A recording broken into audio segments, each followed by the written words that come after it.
የዘጠነኛ ክፍል ተማሪዎች በደንብ አዳምጡኝ። ሃይ ስኩልን ለመጀመሪያ ጊዜ የምትረግጡ ሁሌ በየአዲስ ዓመቱ ማለትም መስከረም ላይ ትምህርት ሲጀመር ሃይ ስኩል ግቢ ገና ለሚገቡ ሴቶች ቪዲዮ ሰራለኝ እና ይህንን ቪዲዮ ታናሽ እህት ካለ ላክላት። በአመቱ መጨረሻ እመነኝ ትኮራባታለህ። የሃይ ስኩል ተማሪ ከሆንሽ ደግሞ በደንብ አዳምጪኝ። ይህንን መንገድ ተከተይ። ሃይ ስኩል ግቢ እንደ ኤሌመንተሪ አይደለም። በጣም ብዙ የሚፈጠሩ ነገሮች አሉ። በዚህ ዓመት ግን ጎበዝ ሆነሽ የተሻለ ውጤት አስመዝግበሽ በአመቱ መጨረሻ በራስሽ መኩራት ከፈለግሽ ይህንን ቪዲዮ እስከ መጨረሻው ስሚኝ። አርጊ ምልሽን አርጊ፣ አታርጊ ምልሽን እሺ በይ። እንደ ታላቅ ወንድምሽ አዳምጪኝ፣ በደንብ ስሚኝ።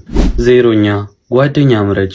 ጓደኛ ከምንም ነገር በላይ ትልቅና ወሳኝ ነገር ነው። አንድ ተማሪ ጎበዝ ለመሆኗም በዛውም ልክ የተበላሸች ተማሪ ለመሆኗም የጓደኛው አስተዋጽኦ አለባት። ስለዚህ ጎበዝ የሆነች ትምህርቷ ላይ ትኩረት የምታደርግ እንዳንቺ የተሻለ ውጤት ለማምጣት የምትደክም ሴት ጓደኛሽ አድርገሽ ያዥ እንጂ የሆነ እዚህም እዛም የምትባዝን ተንከሲስ ሴት እንዳትይዥ። እንደዛ አይነት ሴት ጓደኛ ከያዝሽ የትምህርት ቤት ቆይታሽ ቀፋፊ ነው የሚሆነው። ነገ ላይ የተሻለ ቦታ ደርሳለሁ ሲያምርሽ ይቅር። ጓደኛ ምረጪ።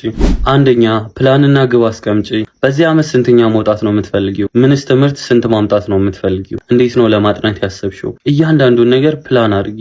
ፕላን ሳታወጪ ከጀመርሽ ግራ ነው የሚገባሽ ምኑን ከምኑ እንደምታረጊው። መድረሻ ሊኖርሽ ይገባል። አንድ እርምጃውን የጀመረ ሰውዬ ወዴት እንደሚሄድ ማወቅ አለበት። ስለዚህ በዚህ ዓመት ምን ያክል ውጤት ለማምጣት ነው የምትፈልጊው? ከስምንተኛ ክፍልስ ማሻሻል የምትፈልጊው ትምህርቶች ምን ምንድን ናቸው? እነዛን በደንብ አስቢባቸውና ፕላን አስቀምጪ።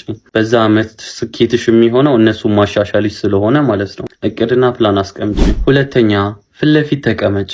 ብዙ ጊዜ የሃይስኩል ተማሪዎችን ስመክር ይህን ቃል እጠቀማለሁ። እናንተ ክላስ የሞሉ ልጆች ፍንዳታ ናቸው። በቃ ሁሉም ነገር በእኛ ውስጥ ነው፣ ሁሉም ማድረግ እንችላለን የሚሉ ተማሪዎች። ስለዚህ ሲረብሹ ግድ አይሰጣቸውም፣ አንቺንም ይረብሹሻል። ፊት ለፊት ከመምህሩ ጋር ፊት ለፊት ከሆንሽ ግን የትኛውም ተማሪ ሊረብሽሽ አይችልም። ንግግርሽና እያንዳንዱ ተግባቦትሽ ከመምህሩ ጋርና በጥሞና የተሞላ እንዲሆን ፊት ለፊት ወንበር ላይ ተቀመጪ። ያ ከምንም ነገር በላይ ትምህርትሽ ላይ ትኩረት እንድታረጊና አንደኛ ላይ እንደነገርኩሽ ወደ አወጣሽው እቅድ እንድትሄጂ በደንብ ያግዝሻል። ፊት ለፊት ተቀመጪ እንደምንም ብለሽ። ሶስተኛ ብዙ ጊዜ የሃይ ስኩል ተማሪዎችን ስመክር የምናገራት ቃል ነች።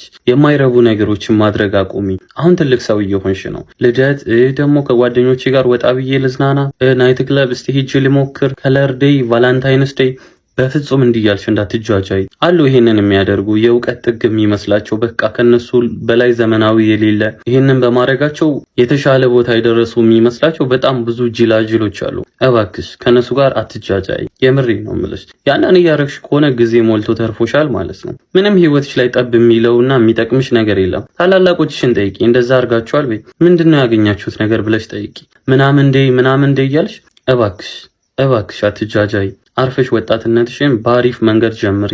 አራተኛ አስመሳይ ወንዶችን ተጠንቀቂ። ገና ከኤሌመንተሪ ነው የመጣችው ምንም አታውቅም ብለው አይናቸውን የሚጥሉብሽ ብዙ ከርክሮ የሆኑ ወንዶች አሉና ተጠንቀቂያቸው።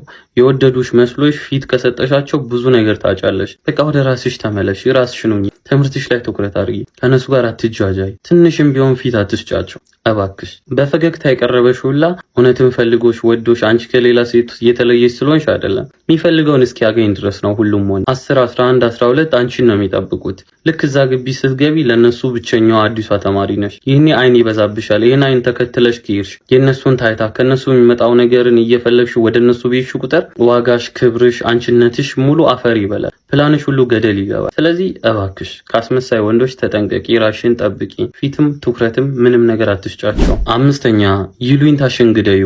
ማለት በምንም ታምር ይሉኝታ እንዳትያዥ። ሰው ይደብረዋል፣ እነሱ ከሚደብራቸው ነው እሺ ልበላቸው ብለሽ ያላመንሽበትን ያልፈለግሽውን ማድረግ የማትፈልጊውን ነገር ለሰው ብለሽ አታርጊ። በቃ ያልፈለግሽው ነገር ከሆነ አይ ይቅርብኝ ነው ያልፈልግም፣ ይሄ ነገር አልተመቸኝም፣ አልወደድኩትም፣ የማድረግ ፍላጎቱ የለኝም በይ። እሺ ብለሽ የምታረጊው ነገር ጅልም ሞኝም ነው የሚያደርግሽና ለሰው ብለሽ ይሉኝታ ተይዘሽ እሱን እዛው ኤሌመንተሪ ግቢ ተዩ። እዚህ ግቢ ስትመጪ የሰውን ስሜት ከተከተልሽ የሚጠብቅሽ ሰፊ ጉድጓድ ነው። ተጠንቀቂ። ስድስተኛ አራተኛ ላይ ከጠቀስኩሽ ጋር ተመሳሳይ ነው። ለሁሉም ወንዶች አትገልፍጪ። አሁን ላይ ያሉ ወንዶች ሂኝ ስትይላቸው በጥርስሽ በኩል የፍላጎት ምልክት ያዩ ይመስል ይንጋጉብሻል፣ ፋታ ያሳጡሻል፣ ትምህርትሽን እንዳትማሪ እንቅፋት ይሆኑብሻል። ስለዚህ ለየትኛው ወንድ ወንድ መሳቅ፣ ከየትኛው ወንድ ጋር ጥሩ ግንኙነት መመስረት እንዳለብሽ ወቂ። ለዚህም ለዛም ህኝ የምትይ ከሆነ ብዙ የምታጭው ነገር አለ። ራስሽን ቆጠብ አድርጊ፣ ትንሽ ለዘብ በይ። ለዚህም ለዛም አትገልፍጭ። 8ኛ ካላፈቀርሽ በስተቀር የፍቅር ግንኙነት እንዳትጀምሪ። ሁሉም ፍቅረኛ ይዘዋል፣ ሁሉም ጥንድ ናቸው ብለሽ መቼም ፍቅር እንዳትጀምሪ። ፍቅር ካልያዝሽ አርፈሽ ትምህርትሽን ተማሪ። ፍቅር ከያዘሽ ግን ፈልገው ማፍቀር አይቻልም አይደል? ፍቅር ከያዘሽ ኦኬ ቀጥይበት። እኔ ለተማሪ ፍቅርን አልከለክልም። ካፈቀሩ አታፍቅሩ አይባሉ፣ ፈልገው አላፈቀሩምና። ስለዚህ ፍቅር ከያዘሽ ጀምሪ፣ ቀጥይ፣ ትምህርትሽን በማይጎዳ መልኩ። ነገር ግን ሳታፈቅሪ ሌሎች ፍቅረኛ ያላቸው እኔ ከማን አንሳለሁ ብለሽ በፍጹም እንዳትጀምሪ እባክሽ። 9ኛ ከመምህር ጋር ጥሩ ግንኙነት ይኖርሽ። ከሁሉም መምህር መርጠሽ ሳይሆን ከሁሉም ጋር ተግባቢያቸው፣ አውሪያቸው፣ ቅረቢያቸው። እንደ ወንድም እንደ ቤተሰብ በቃ ተግባቢያቸው። ያ ትምህርትሽ ላይ ራሱን የቻለ ትልቅ ዋጋ አለው። የምሬን ነው የምልሽ ከመምህራን ጋር የሚኖርሽ ግንኙነት። ስለዚህ አሪፍ የተባለ ግንኙነት እንዲኖርሽ አድርጊ። መምህር አትምረጪ። ከሁሉም ጋር እዚህ ቪዲዮ ላይ የጠቀስኳቸውን እያንዳንዱን በዚህ ዓመት እንደምታረጊ እርግጠኛ ነኝ። እኔም መምህርሽም ቤተሰብሽም ራስሽም በራስሽ ትኮሪያለሽ። ይህንን ቪዲዮ ለምታቋት ሃይስኩል ግቢ ገና ለምትገባው ሴት ላኩላት፣ በጣም ይጠቅማታል። ካለበለዚያ ብዙ የምታበላሸውና የምታጣው ነገር አለ። ብዙ ሰው የሚገነባው ሃይስኩል ውስጥ ነው፣ ብዙ ሰው የሚበላሸው መዛ ነውና ለዛም ነው ለነዚህ ተማሪዎች ቪዲዮ ሁሌ በየዓመቱ የምሰራው። ይህንን ቪዲዮ ሼር አድርጉላቸው።